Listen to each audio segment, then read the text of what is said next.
जय दोस्तों, स्वागत है आपका इस कंसेप्ट एजुकेशन पे। आइए आज से हम लोग स्टार्ट करते हैं मौर्योत्तर काल। क्या मौर्योत्तर काल आज से हम लोग स्टार्ट करते हैं।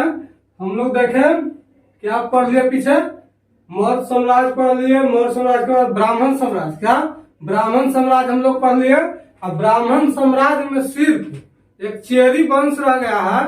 जो चेरी वंश छोटा टॉपिक है, उसको हम कभी भी टाइम मिलेगा तो वीडियो को डाल देंगे। आइए आज हम लोग पढ़ते हैं क्या मौर्योत्तर काल। मौर्योत्तर काल में सबसे पहले हम लोग देखेंगे कि कौन शासक, कौन विदेशी आक्रमण कब कब आया। क्या कब कब आया, उसका आने का क्रम क्या था। मौर्योत्तर काल में हम लोग देखेंगे कि विदेशी जो आक्रमणकारी था, जो भारत पर आक्रमण किया, वो कौन पहले आया, फिर उसका क्रम देखते जाएंगे। और क्रम बाय क्रम हम लोग को वीडियो आएगा।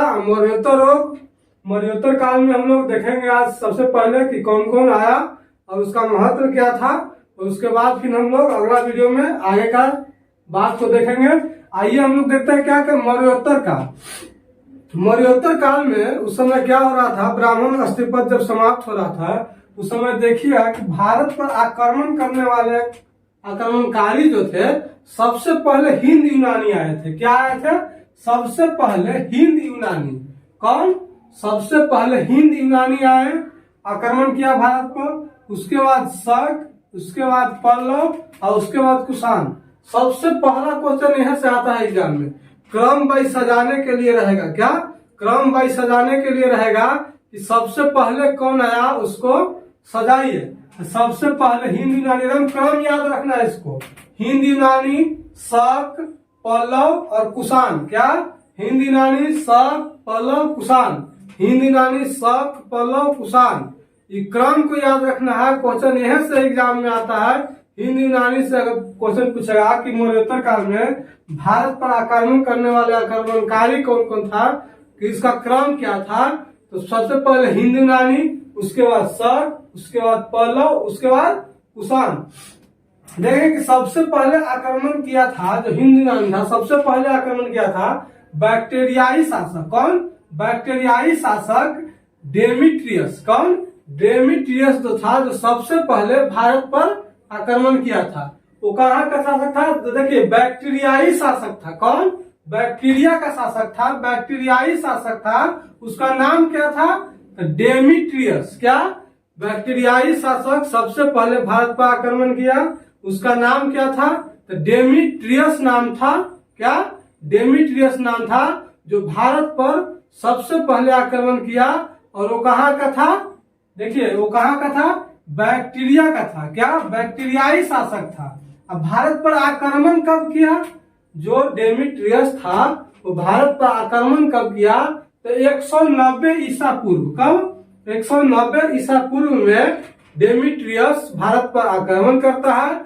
और वो अपने क्या, वो अपने अफगानिस्तान जो है, अभी हम लोग देख रहे हैं, अफगानिस्तान, पंजाब, सिंध पर अपना अधिकार कर लेता है, अपना अस्तित्व कर लेता है।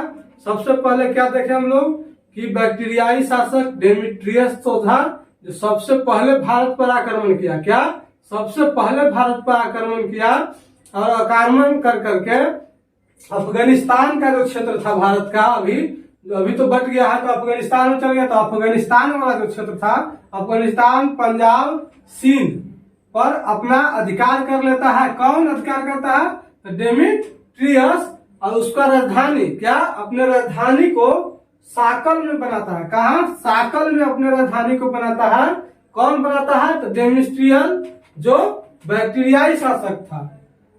पूछता है कि हिंद यूनानी में, क्या हिंद यूनानी जो शासक था, भारत पर आक्रमण किया था सबसे पहले हिंद यूनानी, तो हिंद यूनानी शासकों में सबसे चर्चित, सबसे महान, सबसे विख्यात, कुछ क्वेश्चन एग्जाम में पूछेगा कि सबसे चर्चित शासक कौन था, और सबसे महान शासक कौन था, और सबसे विख्यात शासक कौन था, तो वो मिनांडर था। कौन? मिनांडर। हिंद यूनानी पूछेगा कि हिंद यूनानी शासकों जो भारत पर सबसे पहले आक्रमण किया, उसको में सबसे चर्चित शासक कौन था, सबसे विख्यात शासक कौन था, सबसे महान शासक कौन था, तो कौन था? मिनांडर था। कौन? मिनांडर। देखिए जहां साकल अपना राजधानी, डेमिट्रियस। कौन? डेमेट्रियस जो साकल को अपना राजधानी बनाता है, जो साकल को अपना राजधानी बनाता है, वही साकल जो है शिक्षा का प्रमुख केंद्र था। क्या था? शिक्षा का प्रमुख केंद्र था। जो डेमेट्रियस का राजधानी था साकल, वही जो है मौर्योत्तर काल में जो हिंद यूनानी का काल था, वो साकल जो है शिक्षा का प्रमुख केंद्र था। और आगे हम लोग देखेंगे क्या कि मीनांडर जो था, जो सबसे विख्यात शासक था, सबसे महान शासक था हिंद यूनानी में, वो क्या है कि नागसेन से बौद्ध धर्म की दीक्षा लेता है। किससे? नागसेन। पूछेगा कि मीनांडर बौद्ध धर्म की शिक्षा किससे लिया? तो नागसेन से लिया। कौन धर्म की दीक्षा लिया? तो बौद्ध धर्म की दीक्षा नागसेन से लिया। कौन लिया? तो मीनांडर। कौन? मीनांडर। जो हिंद यूनानी शासकों में मीनांडर सबसे विख्यात शासक था, जो नागसेन से, किससे? नागसेन से बौद्ध धर्म की दीक्षा लेता है। किससे? बौद्ध धर्म की दीक्षा लेता है नागसेन से। और देखिएगा क्वेश्चन पूछा जा सकता है, मीनांडर के प्रश्न और नागसेन के उत्तर। क्या कहा जाता है कि मीनांडर के प्रश्न और नागसेन के उत्तर। क्या? उत्तर। यानी मीनांडर क्वेश्चन कर रहा था, उसका आंसर कौन दे रहा था? नागसेन। और वो दोनों का वर्णन, क्या एक पुस्तक में वर्णन किया गया है कि मीनांडर क्या क्या प्रश्न कर रहा था, नागसेन क्या क्या उत्तर दे रहा था। वो दोनों का वर्णन एक पुस्तक में है। उस पुस्तक का नाम क्या है? मिलिंद पन्हो। क्या? मिलिंद पन्हो। मिलिंद पन्हो एक पुस्तक है। उसको में क्या है? मीनांडर के प्रश्न और नागसेन के उत्तर का वर्णन है। क्या? मीनांडर के प्रश्न और नागसेन के उत्तर का वर्णन मिलिंद पन्हो में है। किसमें? मिलिंद पन्हो में है। अब देखिए पूछता है कि हिंद यूनानी, क्या हिंद यूनानी जो था, जो सबसे पहले सोना का सिक्का जारी किया था। पूछेगा कि सोना का सिक्का सबसे पहले कौन जारी किया? तो हिंद यूनानी था। कौन? हिंद यूनानी था जो सबसे पहले सोना का सिक्का जारी किया था। और गंधार कला का विकास में हेलेनिस्टिक आर्ट का बहुत बड़ा महत्व था। क्या? बहुत बड़ा योगदान था। जो गंधार कला के विकास में हेलेनिस्टिक आर्ट जो होता है, उसका एक महत्व अलग था। और नाटक में देखते हैं हम लोग, पहले जब नाटक होता था, आज के डेट में तो नाटक कुछ कम हो रहा। पहले स्कूल चाहे कॉलेज चाहे गांव में देखिएगा तो पहले नाटक होता था। नाटक जब समाप्त होने के कगार पर होता था, समाप्त होता था, चाहे तो एक सीन के बाद दूसरा सीन आता था, तो देखिएगा कि पर्दा गिर जाता था। तो पर्दा गिराने का प्रथा जो है, नाटक में पर्दा गिराने की प्रथा का प्रचलन हिंद यूनानियों ने ही किया था। क्या? हिंद यूनानियों ने ही किया था। जब नाटक समाप्त होता है या नाटक का सीन जब बदलने होता है, जब बदलाता है, तो उस समय देखते हैं कि स्टेज पे, क्या स्टेज पे आगे से पर्दा गिर जाता है। तो स्टेज पे पर्दा यानी नाटक पर पर्दा गिरने की प्रथा हिंद यूनानी ने ही शुरू किया था। कौन शुरू किया था? हिंद यूनानी ने ही। आइए इसको एक बार फिर से रिवाइज कर लेते हैं। सब क्या हम लोग देख रहे हैं? मौर्योत्तर काल। क्या? मौर्योत्तर काल हम लोग देख रहे हैं। ब्राह्मण का धीरे धीरे अस्तित्व हो रहा था इस समय। और उसी समय विदेशी आक्रमणकारी जो था, वो भारत पर आक्रमण कर रहा था।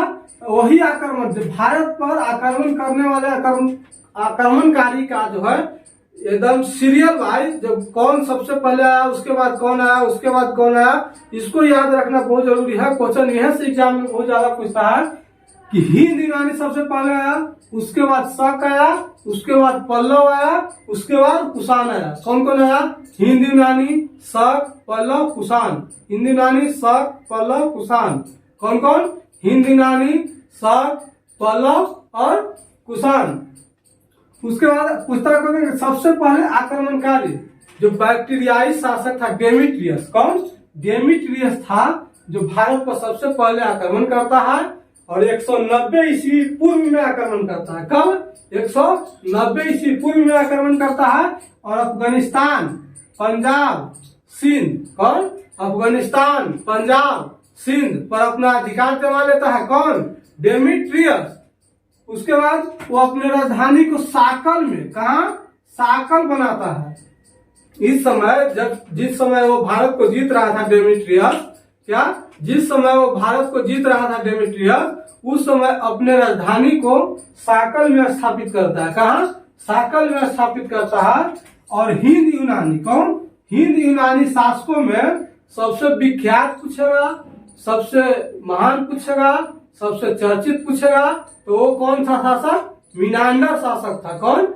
मिनांडर शासक था। हम लोग देखेंगे कि डेमेट्रियस जो साकल को राजधानी बनाता है, क्या, साकल को राजधानी बनाता है, वही साकल बाद में जाकर के शिक्षा का प्रमुख केंद्र बन जाता है। क्या?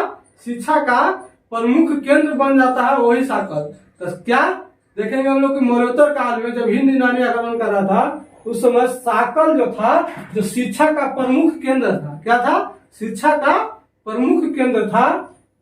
और पूछता कौन? मिनांडर। क्या? मिनांडर जो था वो बौद्ध धर्म की दीक्षा किससे लिया था, यानी शिक्षा, बौद्ध धर्म के बारे में जानकारी किससे लिया था? तो वो नागसेन से लिया था। किससे? नागसेन से लिया था। और एक पुस्तक है, क्या, एक पुस्तक है मिलिंद पन्हो। कौन पुस्तक? मिलिंद पन्हो। याद रखना है, मिलिंद पन्हो में कहा जाता है कि मिनांडर प्रश्न करता था और उसका उत्तर नागसेन देता था। कौन? उसका उत्तर नागसेन देता था। और मिलिंद पन्हो के क्वेश्चन और नागसेन का आंसर एक पुस्तक में लिखा हुआ है। उस पुस्तक का नाम क्या है? तो मिलिंद पन्हो। क्या? मिलिंद पन्हो उस पुस्तक का नाम है। और देखिए, सबसे पहले सोना का सिक्का कौन जारी किया? तो हिंद यूनानी। कौन? क्वेश्चन पूछेगा कि सबसे पहले सोना का सिक्का किसने जारी किया? तो हिंद यूनानी शासक था जो सबसे पहले सोना का सिक्का जारी किया था। गांधार कला में विकास में सब हेलेनिस्टिक जो आर्ट है उसका महत्व था वो। अब नाटक देखते हैं हम लोग। पहले देखते थे क्या? नाटक।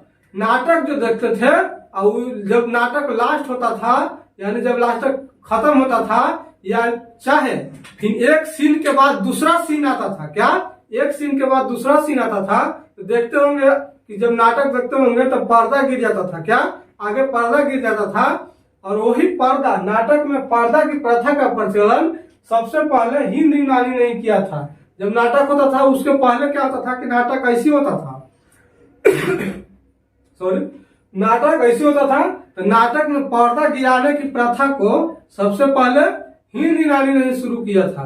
उम्मीद करते हैं वीडियो पसंद आ रहा होगा। तो वीडियो पसंद आ रहा है तो वीडियो को लाइक, शेयर, कमेंट और चैनल को सब्सक्राइब जरूर कर लें।